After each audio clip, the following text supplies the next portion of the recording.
ಇದೇನಪ್ಪ ಪೊಟ್ಯಾಟೊ ಹಲ್ವಾ ಅಂತಿದ್ದೀರಾ? ಒಮ್ಮೆ ಮಾಡ್ಕೊಂತೀನಿ, ಮಾಡ್ಕೊಡಿ. ತುಂಬಾನೇ ಇಷ್ಟಪಡ್ತಾರೆ ಹಾಗೂ ಫಿದಾ ಆಗೋಗ್ಬಿಡ್ತಾರೆ. ನಮ್ಮನೇಲಂತೂ ತುಂಬಾನೇ ಇಷ್ಟಪಟ್ಟು ಒಂದ್ 2-3 ದಿನ ಇಟ್ಕೊಂಡು ತಿಂದ್ರು. ಬನ್ನಿ ನೋಡೋಣ ಯಾವ ರೀತಿಯಾಗಿ ಮಾಡೋದು ಅಂತ. ಹಬ್ಬಗಳಲ್ಲಿ ಮನೆಗೆ ಯಾರಾದ್ರೂ ಗೆಸ್ಟ್ ಬಂದಾಗ್ಲೂ ಸಹ ಮಾಡ್ಕೋಬಹುದು. ಮೊದಲಿಗೆ ನಾನಿಲ್ಲಿ ಒಂದು 6ರಿಂದ 7 ಆಲೂಗಡ್ಡೆಗಳನ್ನ ತಗೊಂಡು ಈ ರೀತಿಯಾಗಿ ಬೇಯಿಸ್ಕೊಂಡು ನಂತರ ಅದನ್ನ ಗ್ರೇಟ್ ಮಾಡ್ಕೊತಾ ಇದ್ದೀನಿ.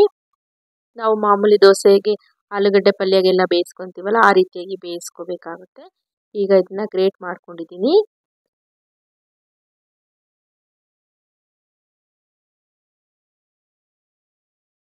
ಈಗ ಒಂದು ಕಡಾಯಿಯಲ್ಲಿ 1 ಕಪ್ ಅಷ್ಟು ಸಕ್ಕರೆಯನ್ನ ತಗೊತಾ ಇದ್ದೀನಿ. ಈಗ ಇದನ್ನ ನೀರು ಏನನ್ನು ಹಾಕದೆ ಸ್ವಲ್ಪ ಹೊತ್ತು ಹಾಗೇನೆ ಬಿಡೋಣ. ನಂತರ ಇದಕ್ಕೆ 2ರಿಂದ 3 ಸ್ಪೂನ್ ಅಷ್ಟು ಹಾಲನ್ನ ಹಾಕೊತಾ ಇದ್ದೀನಿ. ಈಗ ಇದನ್ನ ಒಮ್ಮೆ ಚೆನ್ನಾಗಿ ಮಿಕ್ಸ್ ಮಾಡಿ. ಈಗ ಸಕ್ಕರೆ ಎಲ್ಲ ಕರಗಬೇಕು, ಅಲ್ಲಿವರೆಗೂ ನಾವು ಮಿಕ್ಸ್ ಮಾಡ್ಕೋಬೇಕಾಗುತ್ತೆ. ಇನ್ನು ನಮ್ಮ ಚಾನಲ್ ಅನ್ನ ಸಬ್ಸ್ಕ್ರೈಬ್ ಮಾಡಿಲ್ಲ, ಪ್ಲೀಸ್ ಸಬ್ಸ್ಕ್ರೈಬ್ ಮಾಡಿಕೊಂಡು ವಿಡಿಯೋಗಳನ್ನ ಪೂರ್ತಿಯಾಗಿ ನೋಡಿ ನಮಗೆ ಸಪೋರ್ಟ್ ಮಾಡಿ. ಈಗ ಸ್ವಲ್ಪ ಸಕ್ಕರೆ ಕರಗಿದ ನಂತರ ಇದಕ್ಕೆ 1/4 ಕಪ್ ಅಷ್ಟು ಹಾಲನ್ನ ಹಾಕ್ತಾ ಇದ್ದೀನಿ. ತುಂಬಾನು ಕರಗಲಿಲ್ಲ ಅಂದ್ರೂ ಪರವಾಗಿಲ್ಲ, ಒಂದು ಅರ್ಧಂಬರ್ಧ ಸಕ್ಕರೆ ಕರಗಿದ್ರು ಸಾಕು. ಈ ಹಂತದಲ್ಲಿ ನೀವು ಹಾಲನ್ನ ಹಾಕೋಬೇಕಾಗುತ್ತೆ.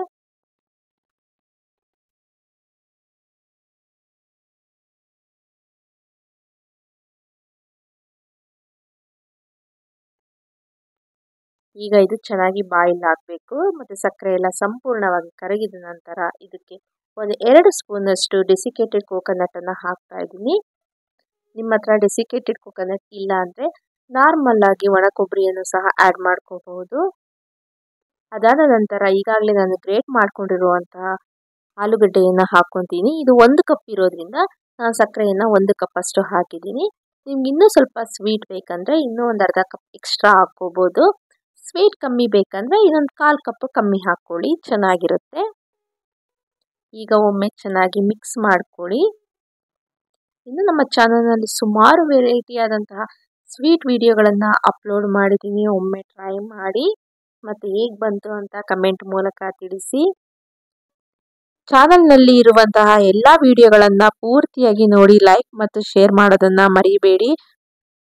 ವಿಡಿಯೋಗಳನ್ನು ಮಾಡೋದಕ್ಕೆ ತುಂಬಾನೇ ಎಫರ್ಟ್ ಹಾಕಿರ್ತೀವಿ, ಹಾಗಾಗಿ ನಿಮ್ಮ ಸಪೋರ್ಟ್ ನಮಗೆ ಬೇಕು. ದಯವಿಟ್ಟು ನಮಗೆ ಸಪೋರ್ಟ್ ಮಾಡಿ. ಈಗ ಇದು ಚೆನ್ನಾಗಿ ಬಾಯ್ಲ್ ಆಗುವಂಥ ಟೈಮಲ್ಲಿ ಇದಕ್ಕೆ ನಾನೊಂದು ಅರ್ಧ ಸ್ಪೂನ್ ಅಷ್ಟು ಏಲಕ್ಕಿ ಪೌಡರನ್ನು ಆ್ಯಡ್ ಮಾಡ್ತಾ ಇದ್ದೀನಿ. ಈಗ ಇದು ಚೆನ್ನಾಗಿ ಬಾಯ್ಲ್ ಆಗ್ತಿದೆ. ನಂತರ ಇದಕ್ಕೆ ಒಂದು ಅರ್ಧ ಸ್ಪೂನ್ ಅಷ್ಟು ಕೋಕೋ ಪೌಡರನ್ನು ಹಾಕ್ತಾ ಇದ್ದೀನಿ. ಈಗ ಕೋಕೋ ಪೌಡರನ್ನು ಹಾಕಿ ಒಮ್ಮೆ ಮಿಕ್ಸ್ ಮಾಡ್ಕೊಳ್ಳಿ ಚೆನ್ನಾಗಿ. ಇದು ಫುಲ್ ಗಟ್ಟಿ ಆಗಬೇಕು, ನಾವು ಅಲ್ಲಿವರೆಗೂ ಇದನ್ನ ಚೆನ್ನಾಗಿ ಮಿಕ್ಸ್ ಮಾಡಬೇಕಾಗುತ್ತೆ. ಆದಷ್ಟು ಉರಿಯನ್ನು ಮೀಡಿಯಂ ಫ್ಲೇಮಲ್ಲಿ ಇಟ್ಕೊಳ್ಳಿ.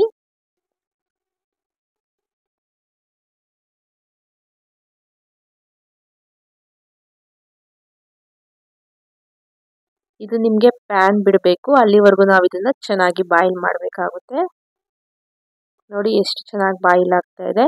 ಹಾಗೆ ನೋಡ್ತಾ ಇರ್ಬೋದು ಇಲ್ಲಿ ಪ್ಯಾನ್ ಸಹ ಬಿಡ್ತಾ ಇದೆ. ನೀವು ಮಧ್ಯದಲ್ಲಿ ಒಂದು ಅರ್ಧ ಸ್ಪೂನ್ ಅಷ್ಟು ತುಪ್ಪವನ್ನು ಹಾಕೊಂತ ಕುಕ್ ಮಾಡ್ಕೊಳ್ಳಿ.